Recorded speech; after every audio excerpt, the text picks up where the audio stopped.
150 na. Oh. Cambio. Kaya doon niya.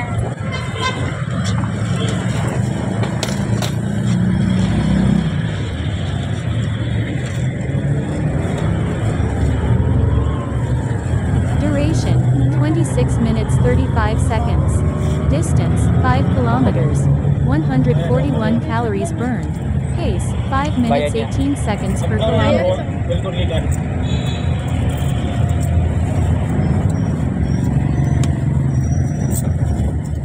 Bayad kuya. Bagong sakay doon. Agdaw lang.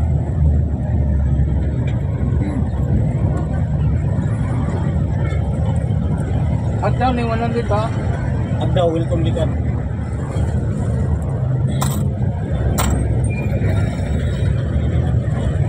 Kapit sila ng sa mga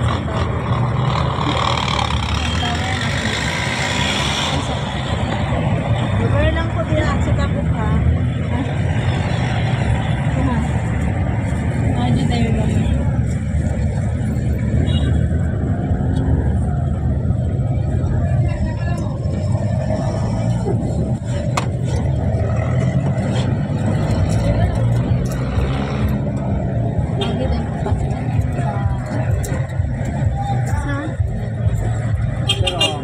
Hello, boss. Cambio.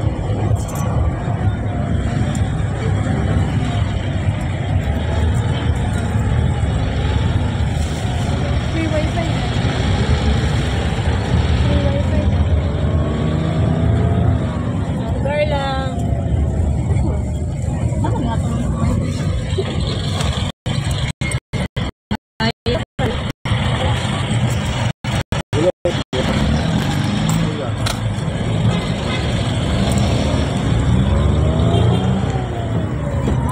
Bayad na ko.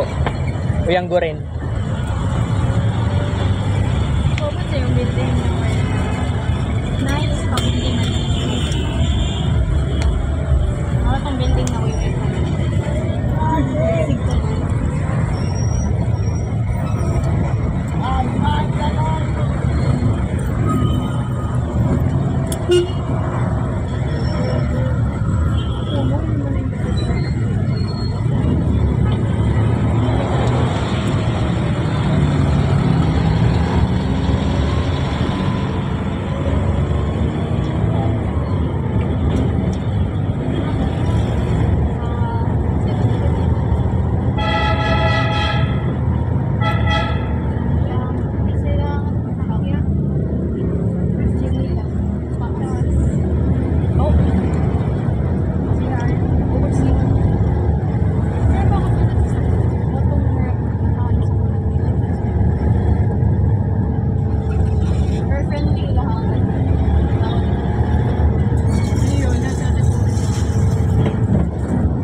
Duration, 30 minutes 0 seconds.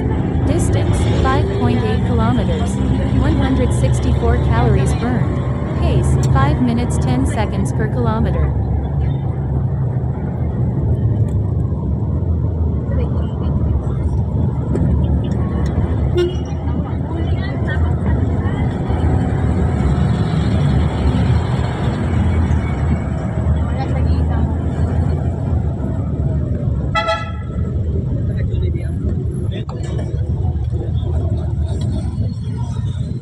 Lugar lang ko. Training pause.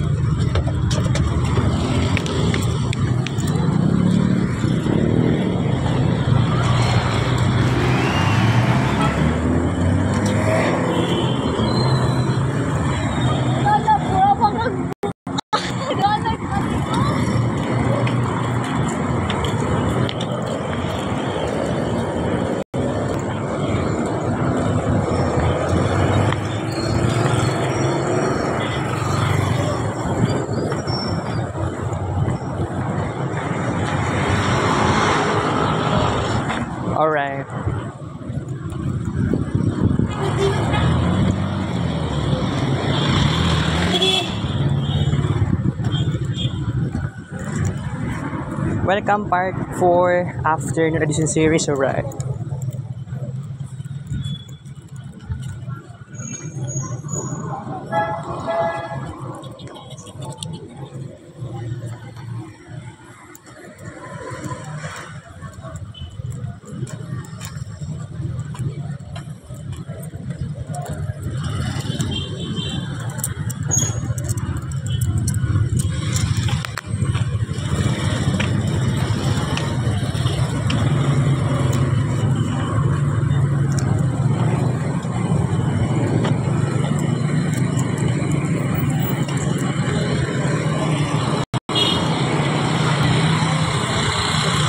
St. Anne University, alright.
$8,000 plus. Total bugis ako today, June 14, 2024, alright.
siya, grasya.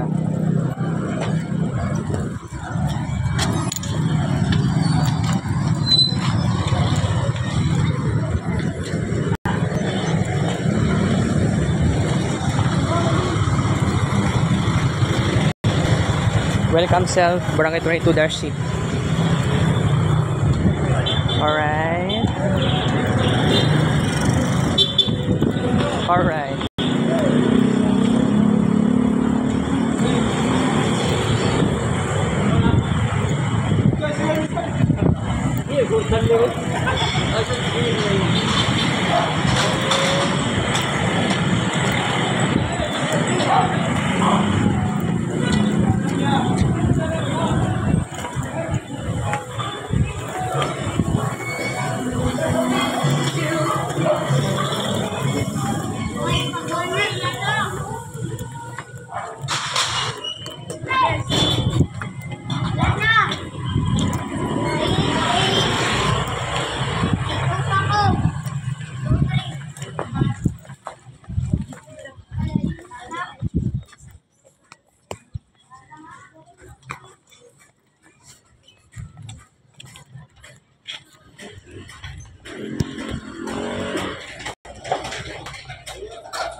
Oh? Ay, ante jud ba? Kado ka pa ito. Ito pa. Ha? Ana, sakay ka na? Sakay ka na? Nag-online ko te, online class. Pero dito ko sa shrine nag-online. Oh, trip na po ako. Palit lang kung pan dito sa palengke. Bye-bye. Pero balik ko diri ah.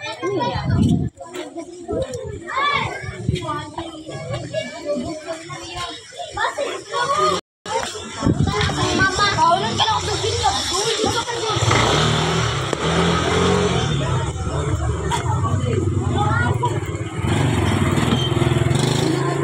Uy, ano ako ginagawa niyo? Mama.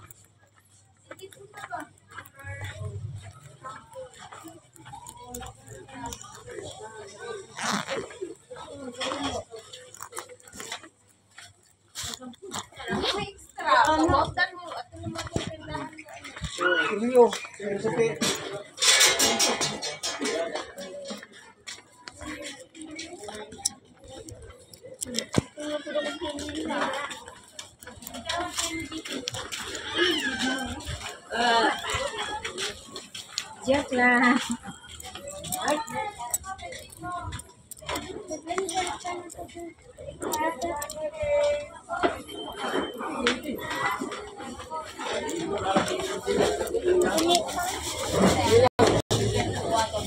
Ano sabaw mo to? Kilaw?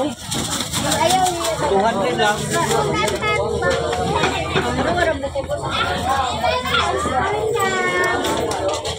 Kuha na ko burger bun. Look bread daw. Pila na.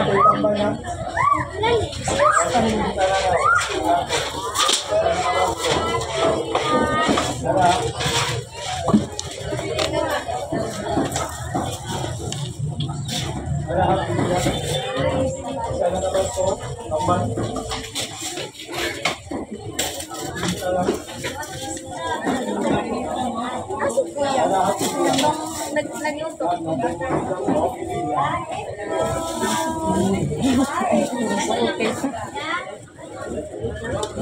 May burger bun diri ah. Pan. Dili na ako ipakuhan. Dili na ako ipa-slice yan. Yan, musulat mo. Musulat mo. Yan. Ate, asa man mapalit na. Yun. Mako. Mayroon.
Latte Rose, wag na burger buns Latte Rose.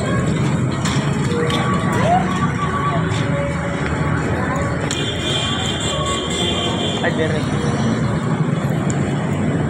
Na may burger bun dire ka ng pan. Wala.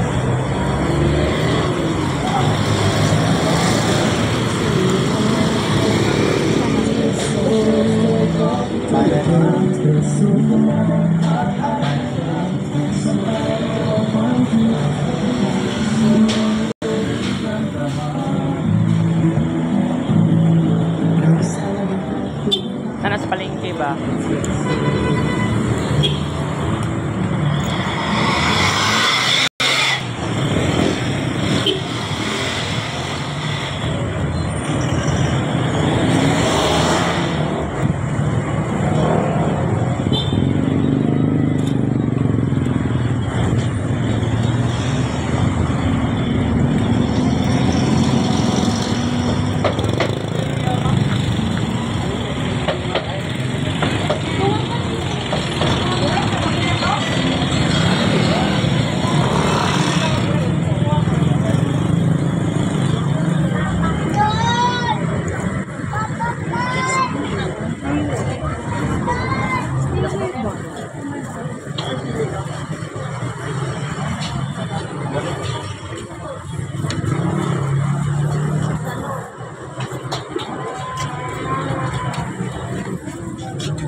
Wala, may burger bun dire.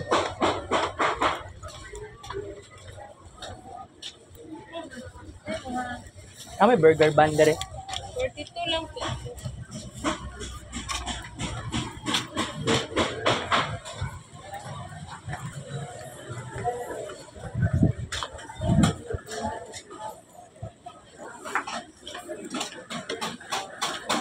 Ayo.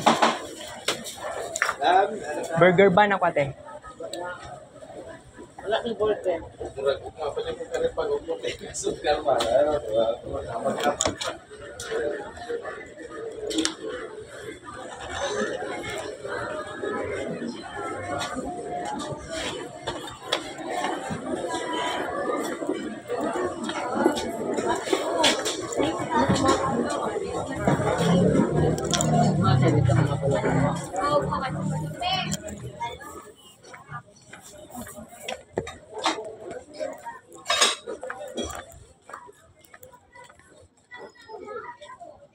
Ayo. Burger bun.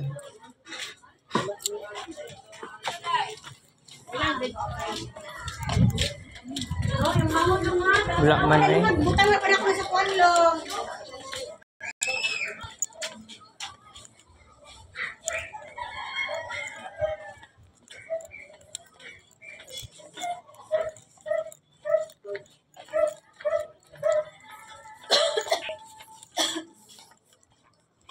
9,000 plus. Total Burgers na po today, June 14, 2024. Alright.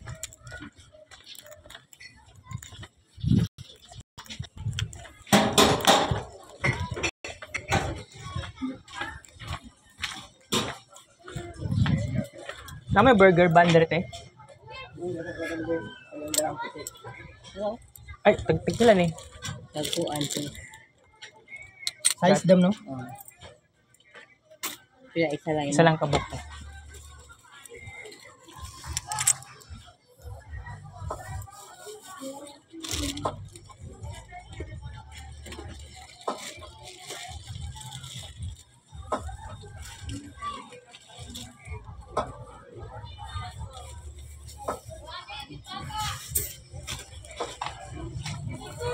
Malidiri ka.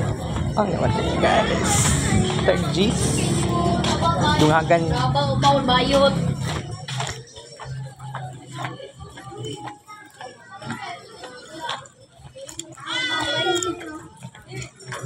Dangay lagpa, peanut.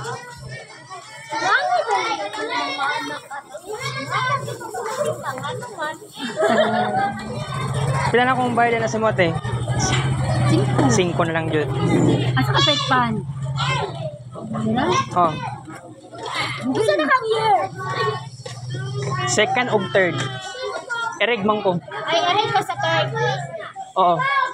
Ang second year kay duha ka subjects lang ko. Sa first sem isa. Oo, transferi man ko. Ay, kapoy mo nang transferi. Mo gani. Asa na bigyan sa nilalong? Assumption. Aron. Oh, Ay, nagkuha pa ba si... og last school year. Mara, ulo ka po. Subject na magipili sa isa ka estilahan. Kay wala ko ganay sa kanang old school bud. Mo ba? Gamay ra kay mi sa BSIT. Pero si Kon, ito.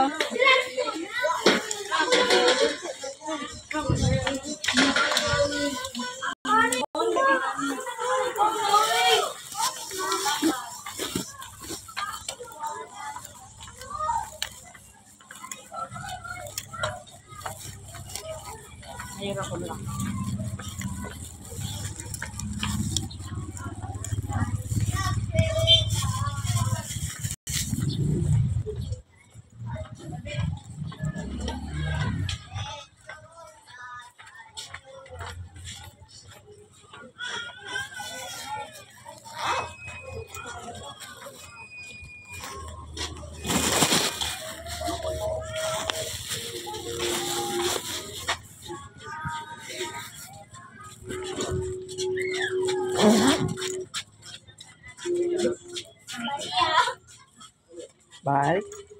Yes. Ang tirada ko lo, sa angkol wala ka rin sugat ko. Wala, kay saka si mama. Pero sugay kapag Domingo. Muna si Bonski niya. Dito na ako.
Pay nagastos ako. Naman din burger ba nito sa Unahan ito yung munit. Nabot pa kong palengke. Ang lagi tayo. Crazy. Unang burger ban. Alright. Oh yes. Oh my God.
Ito ay ang pelikulang Papala noong 2017 at ang kwento nito ay halos sa tunay na buhay.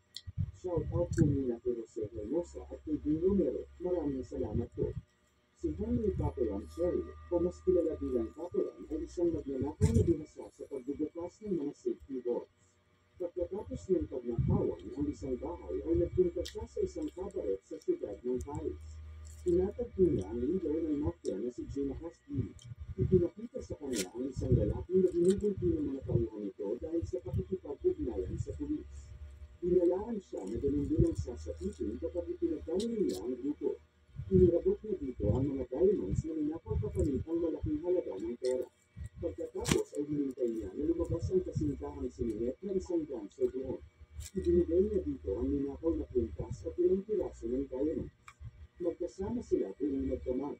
Uminom sa kalye at nagpapasaya sa paraang nais nila. Ngunit ang kasiyahan nito ay biglang naglaho sa naunagahan. Dahil may mga pulis na pumatok sa kanyang apartment. Unang panty na 6 kabuok pa. Sa pinuntahan ng kabaret. Naalala niya ang lalaking hinigit ng mga tayang Castile at napagtantunan siya ang nag-throw out. Sa kabila ng pagpapatuloy niya na magkasama sila buong magdamag ay itinulungka din siya dahil may mga ebidensyang nagtuturo sa kanya. Ipinangako niya sa kasintahan na gagawa ng paraan para makatakas doon. Narinig ng isang bilanggo ni si Gino ang usapan nila. Sinabi nito na kakailanganin niya ng malaking halaga ng pera para makatakas doon. Lahat ng bilanggo ay sumailalim sa medical examination. Isa sa kanila ay ang milyonaryong si Luis Vega, na nahuli dahil sa pamimeke ng defense bonds.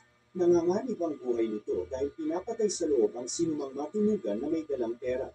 Mula sa France ay ililipat sila sa malupit na kulungan sa French Guiana.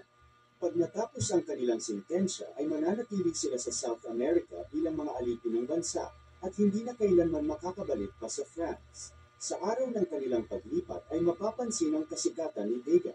Naroon din ang asawa at abogado niya para magpaalam. Habang nasa barko ay sinubukan ni Papalan na makipagkaibigan kay Vega. Nagboluntaryo na puprotektahan ito kapalit ng halagang kailangan niya sa pagtakas. Tinanggihan nito ang alok niya sa paniniwalang hindi nito kailangan ng tagapagtanggol. Pagsapit ng gabi ay nasaksihan ni Vega ang pagpatay sa katabi niya sa higaan. Dinukot ang perang nakatago sa loob ng tiyan nito. Sa takot na maging susunod na biktima ay kinausap niya si Papalan para tanggapin ang alok. Nilinaw ni Papalan na hindi siya kasama sa plano nitong pagtakas. Kampante naman siya na hindi niya na kailangang tumakas pa dahil inaasikaso na ng kanyang asawa ang kanyang paglaya. Sumunod na gabi ay naghanap uli ng mabibiktima ang isang bilanggo. Bago makalapit kay Vega ay sinunggaban ito ni Papalan. Nabitawan ng lalaki ang hawak na kutsilyo. Sadyang malakas ang kalaban kaya naibalibag lang siya at hindi nakapalag. Sa gitna ng kaguluhan ay nagpakawala ng mainit na tubig ang mga warden kaya naawat sila. Ang tumilapon na kutsilyo ay nakuha ni Julio. Sinuri ng mga bantay ang lahat ng sangkot sa kaguluhan. Nakitaan ng sugat sa kamay si Papulan kaya pinarusahan siya. Dinala sa itaas ng barko at itinapos habang nasa biyahe. Narating na nila ang islang paglalagakan sa kanila. Isa-isa silang bumaba sa barko. Pero si Julot na nakapulot sa kutsilyo ay may naisip na plano. Nagsugat siya sa sarili at nagpatihulog sa barko para sa ospital siya dalhin, na umubra naman. Ang karamihan ay dinala sa malaimpyernong bulungan. Napakaraming bilanggo ang nandito. Isang maiksing mensahe ang ibinigay ng Chief Warden. Ang sino mang magtangkang tumakas ay babarilin. Kapag pinalad na makaligtas sa unang pagtatangka ay ikukulong sa Bartolina ng 2 taon. Ikalawang beses na pagtatangka ay 5 taon naman sa Bartolina. Bukod dito ay itatapon pa sila sa isla na kung tawagin ay Devil's Island. Kapag nakapatay naman sila ay kamatayan din ang parusa. Ang bawat bilanggo ay kailangang magtrabaho. Pagpasok sa selda ay kinausap kaagad ng 2 ang bantay. Para siguraduhin na sa ospital sila ay assign para magtrabaho. Sa halagang 1,000 ay sumang ayon ang kausap. Humiling din sila ng lapis, notebook at sigarilyo. Dahil nasa loob ng tiyan ni Vega ang pambayad ay kinailangan niya munang magbanyo para ilabas ang nakabalot na pera. Kinabukasan, nagising ang lahat sa mga putok ng baril. May preso na tumatakas mula sa ospital. Alam ni Papula na si Julot ang nasabing pugante. Sa araw ng pagtatalaga ng tungkulin ay tinupad ng kausap nila ang kasunduan na sa ospital sila mapunta. Kaya lang nakilala ng Deputy Warden si Vega at naalala ang bayaw nito na nakulong ng dahil sa kanya. Imbis na sa ospital ay sa Road Zero sila inilagay, kung saan mabigat at mahirap na trabaho ang naghihintay. Nakita ni Papula na idinuguhit ni Vega ang asawa. Pinayuhan na kalimutan na ang babae dahil pinabayaan na siya nito. Sa dami ng pera niya, dapat nakalabas na siya ng tulungan pero walang ginagawang hakbang ang asawa para sa kanyang paglaya. Natauhan siya at binura ang iginuhit na mukha ng asawa. Sa kalagitnaan ng trabaho ay nataranta si Vega dahil nalaglag ang natitira niyang pera. Tumigil sila para hanapin ito. Mabuti na lang nakuha ito ni Papulan bago pa sila maabutan ng bantay. Sa oras ng pahinga ay nakausap niya ang inmate na si Celine. Sa tato nito sa dibdib ay nahulaan niya na dati itong Navy. Alam naman ni Celine na isa siyang nagnanakaw dahil sa nakaukit na butterfly sa kanyang dibdib. Nagplano sila ng pagtakas pero kakailanganin nila ng malaking pera pambayad sa bangka. Isang budaw na may dalang mga babae ang nagpunta sa isla. Inausap ni Papulan para sa bangka kapalit ng 2,000 pero 5,000 ang gustong kabayaran ng lalaki. Habang naliligo ang dalawa ay may ilang lalaki inilang nagtangka sa buhay ni Vega. Pinarap ni Papulan ang mga ito. Pinagat niya sa tenga ang isa. Dahil walang katulong ay nabugbog siya ng gusto. Habang si Vega ay takot na nakanood lamang sa kanya. Nagalit siya dahil hindi man lang nito kayang ipagtanggol ang sarili. Pinagabihan ay kinausap siya ni Vega. Napagtanto kasi nito na malabo na siyang makalaya sa tulong ng asawa. Kaya gusto nitong sumama sa pagtakas.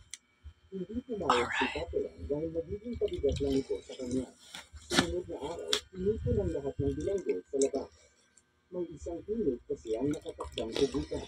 Nagulat sila nang makita na si Julot ang nasabing bilanggo. Dahil sa pagkatangka ng tumakas ay 2 bantay ang napatay niya. Kaya kamatayan din ang kanyang parusa. Nasaksihan ng lahat ang pagtubig sa kanya. Pagkatapos ay inatasan ng warden si Papulan at Vega para dalhin sa gubat ang bangkay. Sa daan ay napuno ng dugo ang damit ni Vega. Dahilan para matulala siya at hindi intindihin ng butos ng bantay. Nagalit ito at walang hantay siyang hinuguhit. Inilungan naman siya ni Papulan. Inukpok ng bato sa ulo ang bantay kaya nawala ng malay. Sinamantala niya ang pagkakataon para tumakas. Inabol siya ng iba pang bantay hanggang makarating siya sa ilog. Pinaulanan ng bala at maswerte na hindi siya natamaan. Si Vega naman ay dinampot at ibinalik sa kulungan. Narating ni Papulan ang kinaroroonan ng bugaw na nakausap niya kamakailan. Ipinangako niya na ibibigay ang lahat ng ari-arian kung tutulungan siya na makarating sa Paris. Inawanan lang siya ng lalaki at ipinuhuli sa mga bantay. Dahil 19 kaluwag. bayad niya, idoble lang ito ng Chief Warden. Ibinalik ulit siya sa kulungan. 2 taon siyang ikukulong sa Bartolina. Isa ka higop.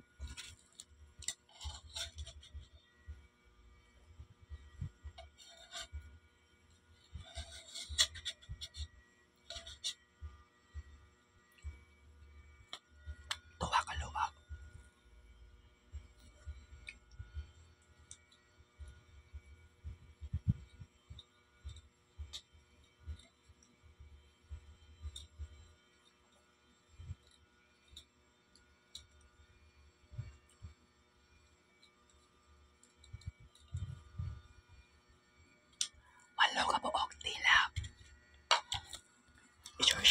kung wanto pamatag airport.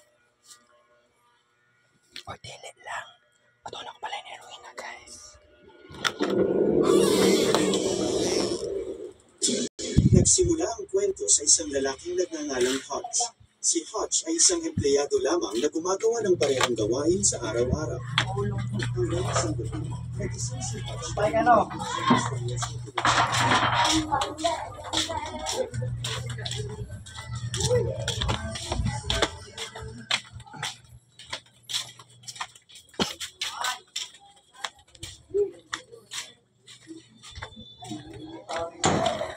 We.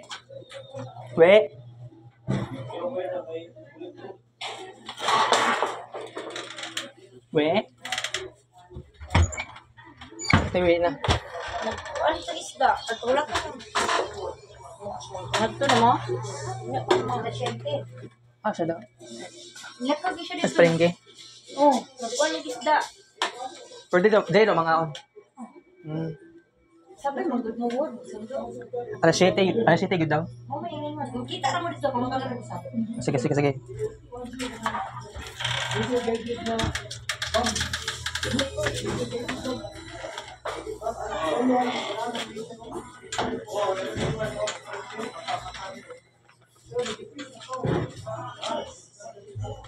Wala klaro.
Alas 7 na mula ko si Rena.